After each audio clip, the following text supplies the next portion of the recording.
स्वागत है आप सभी का। मैं हूं आपके साथ नैना यादव और इस वक्त की बड़ी खबर एलएसी पर विवाद, झड़प और हिंसा। जी हां, ये बड़ी खबर इस समय की। इससे जुड़ी हुई अपडेट आपको बता दें। जिस तरह से भारत के एक ऑफिसर, 2 जवान इस हिंसक झड़प में शहीद हुए हैं, तो 3 से 4 चीनी सैनिकों के भी मारे जाने की खबर है। हिंसक के दौरान दोनों तरफ से गोली नहीं चली है। जानकारी ये है कि हिंसक झड़प तो हुई लेकिन गोली नहीं चली। हालांकि एक ट्रक का जरूर यहाँ पर जिक्र सामने आ रहा है। इस ट्रक में पत्थर थे, कटीले तार थे। ये सब चीनी सैनिक लेकर सीमा पर पहुंचे थे।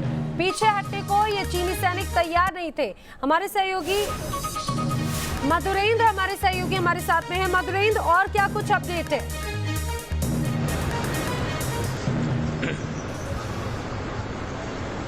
देखिए, अपडेट इस बात को लेकर है कि चीनी सैनिकों ने किस तरह से भारतीय सीमा में अतिक्रमण करने की कोशिश की और इसकी जवाबी कार्रवाई के दौरान ये घटना हुई, जो कि बेहद दुखद है। खासतौर पर सीओ लेवल का अधिकारी हमारा शहीद हुआ और इतना ही नहीं बल्कि जेसीओ और जेओ भी इस हिंसक झड़प के चपेट में आए। तो आप समझ सकते हैं कि किस तरह से भारत और चीन की सीमा पर ये 42 सालों के बाद का एक ऐसा खूनी संघर्ष है जो बता रहा है कि दोनों देशों के किस तरह से रसात में जा पहुंचे हैं और चीन की मंशा क्या है। क्योंकि हम लगातार ये देख रहे हैं कि किस तरह से चीन जो है वो भारतीय सीमा में अतिक्रमण करने की लगातार कोशिशें कर रहा है। और सिक्किम का खास तौर पर या हम उत्तराखंड की स्थिति देखें या उसके अलावा इस वक्त का चल रहा लद्दाख का जो समूचा इलाका है, तो इससे किस तरह से प्रभावित है, वो बतलाता है कि चीन जो है वो समूची सोची समझी रणनीति के तहत भारत अतिक्रमण की कोशिशें कर रहा है और कोशिशों को अंजाम देने की जो मंशा है उस पर पानी फेरने की लगातार भारतीय सेना की जो कोशिशें हैं वो इस मोड़ पर आ पहुंची हैं, जहां पर ये रात संघर्ष हुआ है, जिसमें भारतीय सेना के एक अधिकारी सहित तो एक तरह से देखा जाए तो जेसीओ और जेओ शहीद। ये घटना इस बात का परिचायक है कि भारतीय सेना उत्तर से अलर्ट थी। वो जानती थी कि वो मधुरेंद्र, आपका दोबारा रुक करेंगे। हम जानते हैं मधुरेंद्र, आपका रुक करेंगे। आपकी आवाज स्पष्ट नहीं आ पा रही है नेटवर्क प्रॉब्लम की वजह से। दोबारा आपका रुक करेंगे। यानी कि आपसे कुछ देर के बाद में एक प्रेस कॉन्फ्रेंस होनी है रक्षा मंत्रालय की तरफ से।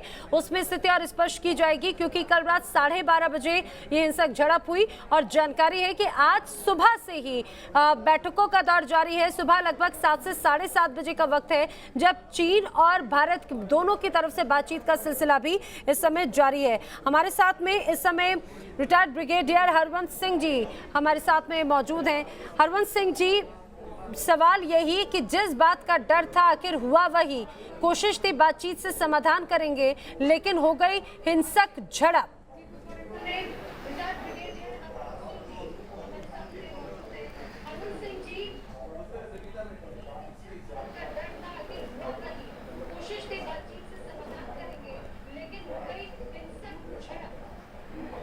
देखिए, ये तो होना ही था, क्योंकि चीन इस टाइम पूरी तैयारी के साथ आया है और उसने काफ़ी इंडिकेशन भी दी और वो हिंदुस्तान को डोमिनेट करना चाहता है। पहली इंडिकेशन ये थी कि जब 6 तारीख को कोर कमांडर लेवल की मीटिंग होनी थी, उन्होंने अपना मेजर जनरल हमारे लेफ्टिनेंट जनरल को मिलने के लिए भेजा।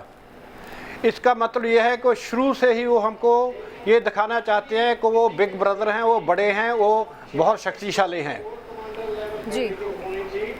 उसके बाद उन्होंने और बहुत बयान दिए जो कि ठीक नहीं थे। जब बातचीत चल रही है तो ऐसे बयान देने, हम ये कर देंगे, हम वो कर देंगे, वो सब उकसाऊ बयान थे। और उन सब का नतीजा आज हमने देख लिया है कि उन्होंने हमारे 3 शहीद कर दिए हैं, जिनमें एक कर्नल भी है। और वो इसलिए कर रहे हैं क्योंकि वो चाहते हैं कि हमको डोमिनेट किया जाए और जितना इलाका उन्होंने दबा लिया है हमारा, वो उसके ऊपर काबज़ रहें।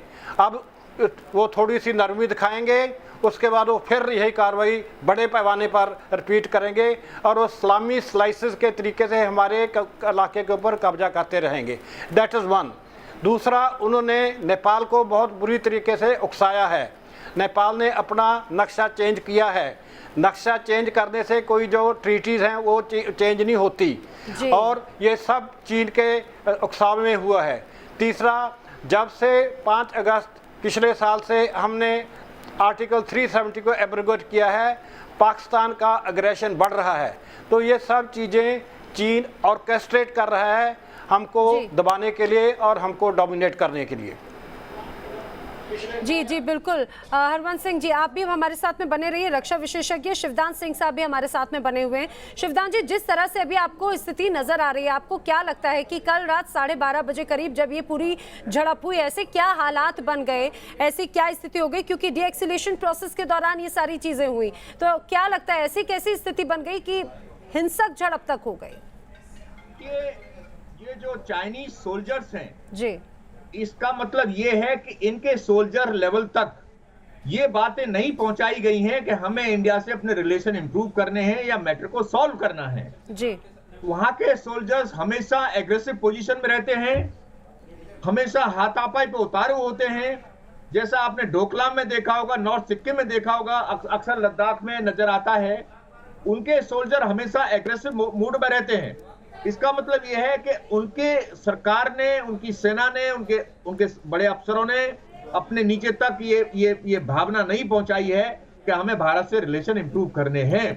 इसलिए करनी और कथनी में चाइना के लिए बहुत ज्यादा अंतर है। वो कहते कुछ है, करते कुछ है, और इसी वजह से उनके एक्शंस अनप्रेडिक्टेबल हैं। कल रात को जो हुआ है वो यही हुआ है कि हमारी तरफ से हमने यही कहा होगा कि आप अंदर नहीं आए, आप अपनी सीमाएं क्रॉस कर रहे हैं। जी, जो अधिकारी जो जवान थे मौके पर, उन्होंने हमारे लोगों से हाथापाई की है और इसका नतीजा ये झड़प हुई है जिसमें कि हमारे 2-3 लोग शहीद हुए हैं। बिल्कुल, यानी कि हालात यहाँ पर इस तरह से बिगड़ते चले गए। लेकिन फिर भी सर, जिस तरह से अभी स्थिति आपको नजर आ रही है, शिवदान जी आप ही से सवाल ये कर रही हूँ, क्योंकि जी जो स्थिति अभी नजर आ रही है, ये कहा जाए कि ये पूरी तरह से पहले साजिशी होगी, पूरी तरह से ये एक स्ट्रैटेजी के तहत ही इसे अंजाम दिया गया होगा, और ऊपर से अब ये पूरी हिंसक झड़प के बाद में जो चीन की तरफ से रिएक्शन सामने आ रहे हैं, वो उल्टा भारत को ही इस पूरे झड़प के लिए जिम्मेदार ठहरा रहा है। जी, मेरे साथी पहले बता रहे थे, जब से 3 दिन से नेपाल की संसद का ये जो झगड़ा चल रहा है, जो उन्होंने नक्शे को हमारे साथ जो झगड़ा नक्शे का पैदा किया नेपाल ने जी, इस घटना के द्वारा चीन नेपाल को ये बताना चाहता है कि हम भारत के साथ सख्ती कर रहे हैं और आपको घबराने की जरूरत नहीं है। हम भारत को उसका पूरा जवाब देंगे, उसको और भारत पर पूरा प्रेशर रखेंगे। इसलिए आपने जो एक्शन लिया है, अपने नक्शे को पास किया अपनी संसद में और भारत के कुछ हिस्से पर अपना कब्जा आपने दिखाया है, वो बिल्कुल सही है। हम हर हालत में आपके साथ हैं। इस झड़प का पूरा उद्देश्य यही रहा होगा कि नेपाल को मैसेज देना कि हम भारत के साथ सख्ती पर तैयार हैं। जी जी बिल्कुल सर, आप बने रहिए हमारे साथ में। हम अपने दर्शकों को इस बीच एक बड़ी अपडेट बता दें, जिस तरह से यहाँ पर हालात ऐसे बने, एलएसी पर जो विवाद हुआ, इस बीच खबर ये कि कुछ देर में प्रधानमंत्री से रक्षा मंत्री राजनाथ सिंह मुलाकात भी करने वाले हैं। एलएसी विवाद को लेकर ये बातचीत होगी और इसको लेकर अब से कुछ देर के बाद में ये पूरी मुलाकात होगी। भारत चीन सैनिकों के बीच में जिस तरह से विवाद हुआ, उसको लेकर हाई लेवल मीटिंग सुबह से जारी है। माना जा रहा है कुछ देर के बाद में एक प्रेस कॉन्फ्रेंस भी रक्षा मंत्रालय की तरफ से की जाएगी। लेकिन इस बीच जानकारी ये भी है कि प्रधानमंत्री से भी रक्षा मंत्री मिलने वाले हैं। मधुरेंद्र हमारे साथ में जुड़े हैं। मधुरेंद्र,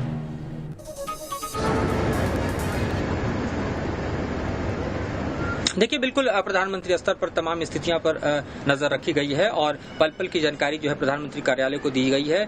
इससे पहले हुई बैठकों में आपको बताऊं कि रक्षा मंत्री और खासतौर पर सीडीएस के साथ आर्मी चीफ मौजूद थे। जानकारी ये भी ली गई है कि दरअसल इस वक्त के हालात क्या हैं। लगातार रिपोर्ट्स जो हैं वो सीमा से आ रही हैं। इतना ही नहीं बल्कि सिर्फ गलवान घाटी नहीं बल्कि पेंगोंग से लेक और इसके अलावा जो चीन के बॉर्डर से लगे तमाम सेंसिटिव एरियाज हैं, वहां से भी रिपोर्ट मांगा गया है कि वहां पर किस तरह का डेवलपमेंट है, किस तरह से चीनी साइड में जो है वो इस वक्त खास तौर पर डेवलपमेंट देखी जा रही है, उछल कूद देखी जा रही है, या फिर वहां पर डिप्लॉयमेंट्स क्या बढ़ाए जा रहे हैं, किस तरह के एंगेजमेंट जो है वो हो सकते हैं। तो समूची सीमा पर इस वक्त आर्मी को अलर्ट पर रखा गया है। चीन सीमा पर आर्मी हर एक पॉइंट पर ऐसी जगह पर अलर्ट है जहां किसी भी तरह की शक, संभावनाएं या फिर जो मसले हैं खासतौर पर उसके उलझने के आसार दिखाई दे रहे हैं। क्योंकि भारत के पास ये पुख्ता जानकारी है कि चीन एक समूची रणनीति के तहत काम कर रहा है। इसी के तहत नेपाल नेपाल को उकसाया गया, उसी के तहत आप देखिए तो लगातार भारत और पाकिस्तान की सीमा पर भी अनप्रोवोक्ड सीज फायर वायलेशन जो है वो देखा जा रहा है।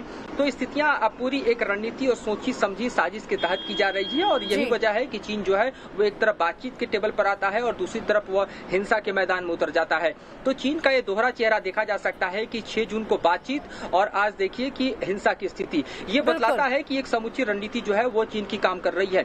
जबकि बॉर्डर के पॉइंट्स में मैं आपको बताऊं कि चीन और भारत की सेनाओं के बीच एक समूचा मैकेनिज्म स्थापित है। बॉर्डर पर्सनल लेवल पर हॉटलाइंस के जरिए दोनों सीमाओं के कमांडर जो है एक दूसरे से बातचीत करते हैं। कोई भी मसला हो उसको उसी पॉइंट्स पे हल करने के लिए भी एक मैकेनिज्म है। बॉर्डर पर्सनल मीटिंग्स भी आयोजित की जाती है।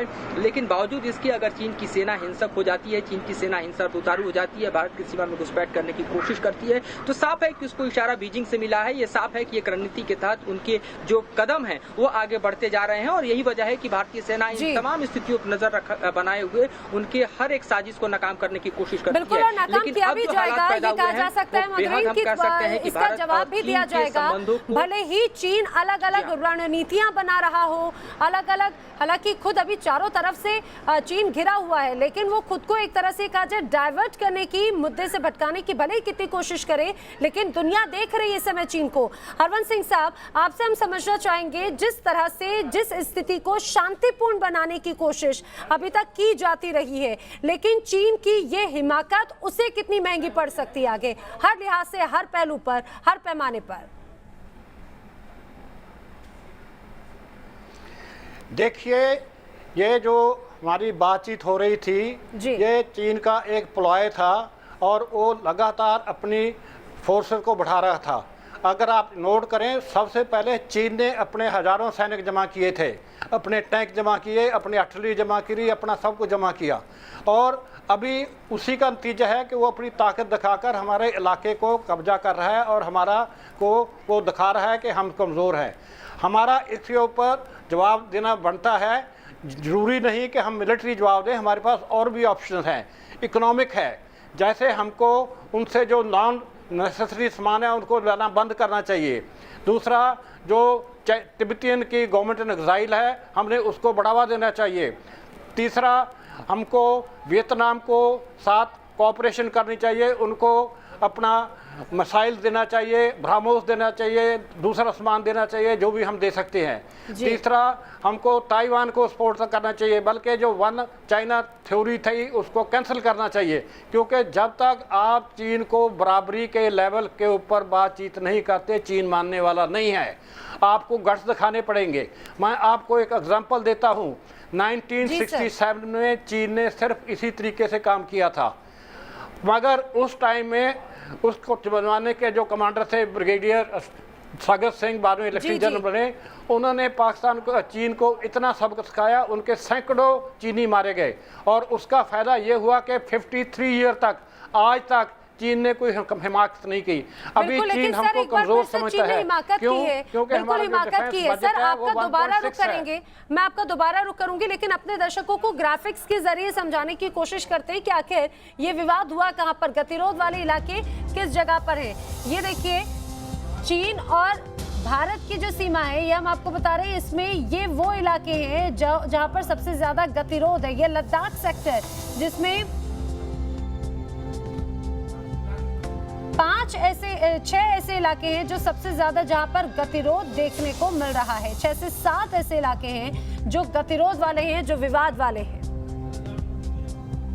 लेकिन अभी जिस तरह से जो हालात बने गलवान वैली पर, यहाँ पर जिस तरह से स्थिति बनी, ये चीन के लिए एक तरह से चीन ने जो हिमाकत की है उसका जवाब जरूर दिया जाएगा। रणनीतिक पहलू के तौर पर देखा जाए तो लगातार रणनीति बनाई जा रही है। और शिवदान जी भी हमारे साथ में यहाँ पर मौजूद है। शिवदान जी, अब आपको इस स्थिति का समाधान आखिर नजर क्या आता है? चीन का उपचार कैसे होगा? देखिए जी, चीन का उपचार यही होगा कि हमें अपनी जो पोजीशन है, फॉरवर्ड पोजीशन, उनको स्ट्रांगली पकड़ना होगा जी, और हमें चीन को दिखाना है कि वी मीन बिजनेस, हम तुम्हारी बातों घुड़कियों में नहीं आएंगे और हमें और जोर शोर से अपनी चहलकदमी बढ़ानी होगी सीमाओं पर जी। और चीन को ये मैसेज देना होगा कि हम तुम्हारी जो तुमने हरकत की है इसका तुम्हें पूरा जवाब दिया जाएगा।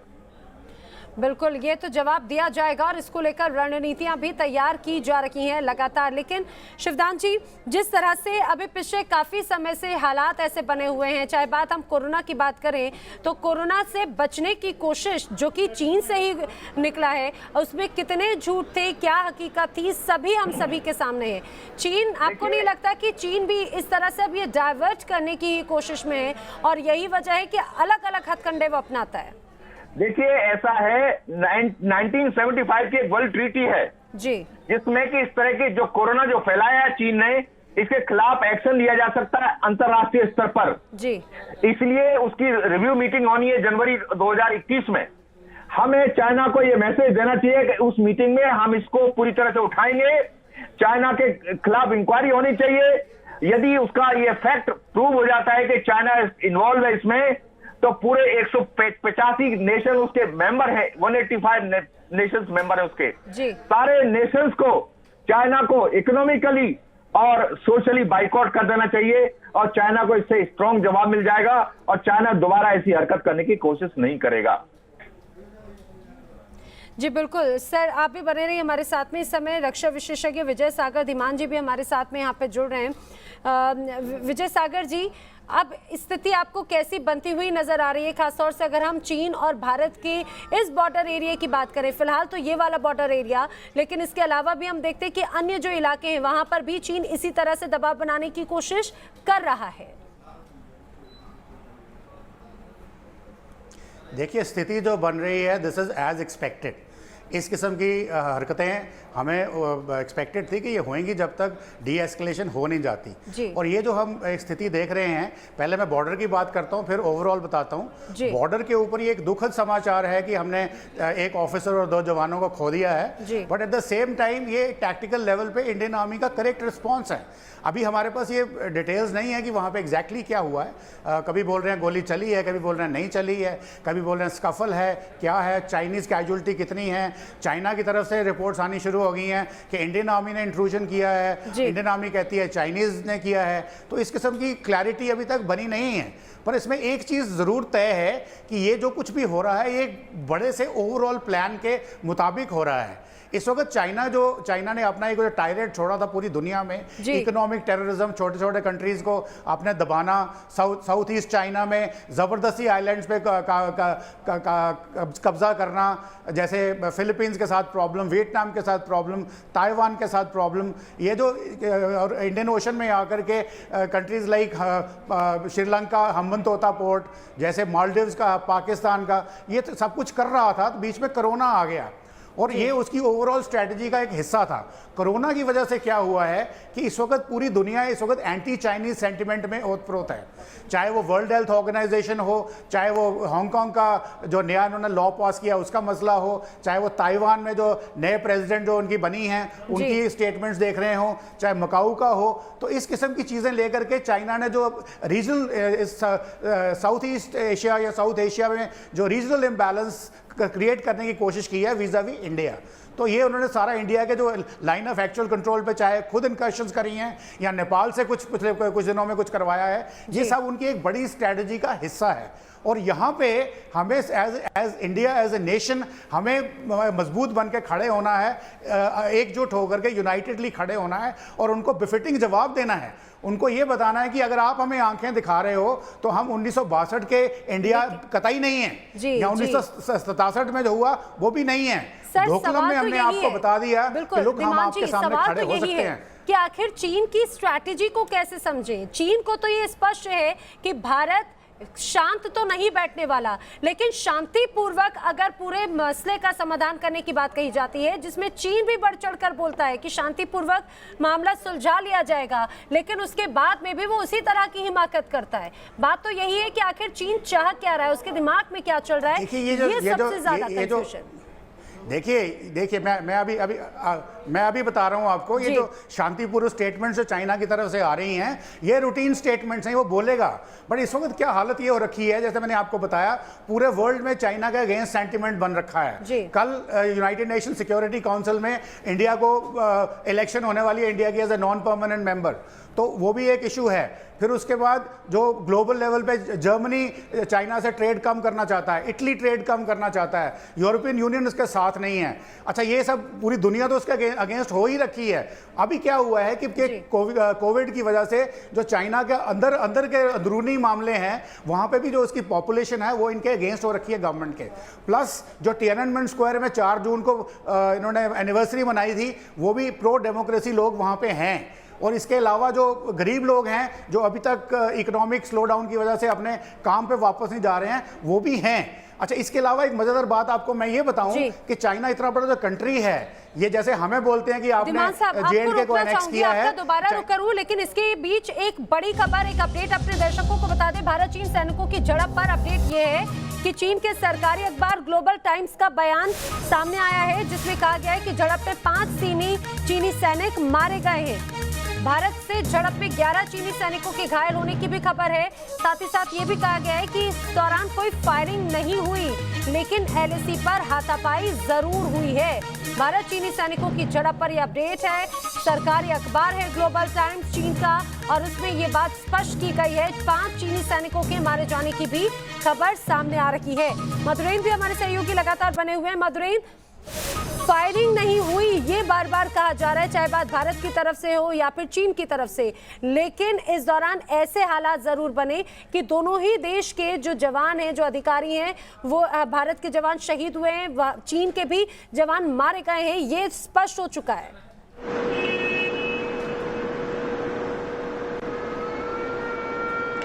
देखिए, बिल्कुल ग्लोबल टाइम्स का कहना, यानी चीन के मुखपत्र का कहना, चीन के सरकारी अखबार का कहना, और इस बात की पुष्टि अगर स्वयं चीन कर रहा है तो समझा जा सकता है कि ये घटना कितनी हिंसक हुई होगी। लेकिन अभी भी इस बात पर शक और शुबा है कि बिना गोली चले इस तरह से 5 चीनी सैनिक मारे जाएं, भारत में भारतीय एक ऑफिसर और साथ ही 2 जवानों की मौत हो जाए, तो ये सिर्फ पत्थर से नहीं हो सकता, सिर्फ कटीले तारों से नहीं हो सकता। जाहिर है इसमें आर्म्स एंड एमुनिशन का प्रयोग जरूर हुआ होगा। हालांकि इससे औपचारिक पुष्टि होनी अभी बाकी है। डिफेंस मिनिस्ट्री की तरफ से जो प्रेस कॉन्फ्रेंस होना है उसमें तमाम जानकारियां दी जाएंगी, जिस बारे में बताई गई हैं। और साथ ही ये जानना बेहद जरूरी है कि जो ये समूचे हालात हैं, जिसके बारे में रक्षा विशेषज्ञ भी बता रहे हैं, वो बिल्कुल सटीक एक रणनीति है चीन की, जिसके बारे में मैं बताना चाहूंगा कि हमारी सरकार को इस तमाम स्थितियों की जानकारी थी, हमारे इनपुट्स ऑलरेडी थे, हमारा मिलिट्री इंटेलिजेंस बता रहा था कि किस तरह से वहां हालात बिगड़ रहे हैं। खास साथ ही आपको मैं बताऊं कि इसी स्तर पर आर्मी को तैयारी के लिए भी कहा गया था, और यही वजह है कि आर्मी चीन के बॉर्डर पे हर जगह पूरे फोर्स के साथ ही, पूरे पावर के साथ ही, पूरे स्ट्रेंथ के साथ ही ये जरूर कहा गया था कि अपनी तरफ से कोई भी उस कावे की कार्रवाई नहीं करनी है। लेकिन चूंकि इनपुट से, इसलिए हमारी आर्मी पूरी तरह से अलर्ट थी, और यही वजह है कि आप देखिए कि गलवान घाटी जहां पर घटना घटी है, वहां पिछले 3-4 दिनों से डीएस्केलेशन का प्रोसेस शुरू हुआ था 6 जून की बैठक के बाद। लेकिन चूंकि हम जानते हैं कि चीन पर भरोसा नहीं किया जा सकता था, लिहाजा हमारी आर्मी अलर्ट पर थी, और जो चीन की तरफ से, चीन के सैनिकों की तरफ से और PLA की तरफ से दरअसल वहां पर LOAC पर एक तरह से फिर से अतिक्रमण करने की कोशिश की गई, उसकी जवाबी कार्रवाई में घटना हुई। तो आप समझ सकते हैं कि किस तरह से हमारी तैयारी पुरजोर थी, हमारी तैयारी सशक्त थी, और यही वजह है कि आज की तारीख में चीन इस हिंसा की बात को खुद स्वीकार कर रहा है, अपने सैनिकों के मारे जाने की पुष्टि खुद कर रहा है। और महत्वपूर्ण बात यह है कि हमारी इंतजार किया जाना है। कुछ देर के बाद में जब रक्षा मंत्रालय की तरफ से प्रेस कॉन्फ्रेंस की जाएगी, तब ये स्पष्ट होगा कि आखिर क्या हुआ है, किस तरह की रणनीति बनाई गई है। आप सभी हमारे साथ में बने रहिए। फिलहाल यहाँ पर रुक रहे हैं, कुछ ही पलों के लिए जल्द हाजिर होंगे।